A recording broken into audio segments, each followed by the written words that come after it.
ఇంధన మంత్రిత్వ శాఖ ఆధ్వర్యంలో గుజరాత్ లోని గాంధీనగర్ లో సెప్టెంబర్ 16 నుంచి 18 వరకు 4వ global renewable energy investors meet expo జరగబోతోంది. Global renewable energy investors meet లో పాల్గొనేందుకు ఏపీ సీఎం చంద్రబాబు నాయుడు గుజరాత్ పర్యటనకు వెళ్లారు.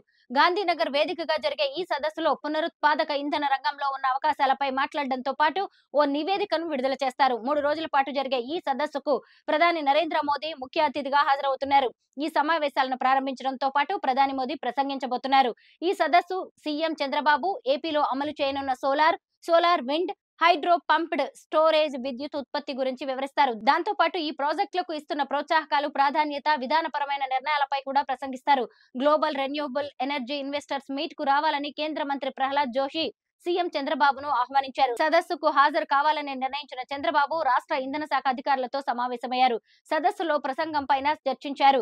ఇప్పటికే కేంద్ర మంత్రి శివరాజ్ సింగ్ చౌహాన్ తో పాటు కేంద్ర అధికారుల బృందం రాష్ట్రంలో పర్యటించింది. వరదల కారణంగా జరిగిన నష్టానికి కేంద్రం ఆర్థికంగా సహకరించాలని చంద్రబాబు కోరనున్నారు. అదే విధంగా అమరావతికి 15,000 కోట్ల రుణం, పోలవరం ప్రాజెక్టుకు కేంద్రం ఆమోదించిన డిపిఆర్ లో అడ్వాన్స్ నిధుల గురించి చర్చించే అవకాశం ఉంది. దీంతో రాష్ట్రానికి వరద సాయం పైన ప్రధాని ఏం చెబుతారనేది ఆసక్తికరంగా మారింది.